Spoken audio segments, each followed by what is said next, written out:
এই দাঁড়া দাঁড়া দাঁড়া দাঁড়া, কুড়ুলটা দে কুড়ুলটা দে। হ্যাঁ। শোনো, তোমরা রান্না বান্নার ব্যবস্থা করো, আমি জঙ্গল থেকে কাঠ কেটে নিয়ে আসছি। জঙ্গলে গিয়ে আবার বাঘের খাবার হয়ে যেও না। আরে আমার এই হাতে যতক্ষণ কুড়ুল আছে কেউ আমার কিচ্ছু করতে পারবে না। See you.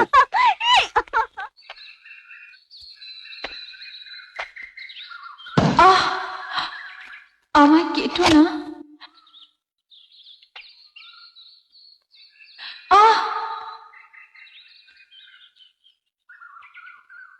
কেন বুঝছো না? আমারও তো প্রাণ আছে। কেন কেন আমায় আঘাত করছো? আমি জানি তোমার মধ্যেও প্রাণ আছে, তাই তো আমার ঠোঁটের স্পর্শে তুমি আরো সুন্দর হয়ে উঠেছো। কে কে ওখানে? আপনি ভয় পাবেন না, আসলে আপনার আওয়াজ শুনে মনে হয়েছিল যেন গাছ আমার সঙ্গে কথা বলছে, তাই গাছ কাটা থামিয়ে এখানে এসে আপনাকে দেখতে পেলাম। ভালোই হয়েছে, আমাদের আওয়াজ শুনে কমসে কম আপনি গাছ কাটাতে থামিয়েছেন। ভাবুন তো, ওদেরও তো প্রাণ আছে। হ্যাঁ তা তো আছেই, কিন্তু আপনি এখানে একা একা কার সঙ্গে কথা বলছিলেন?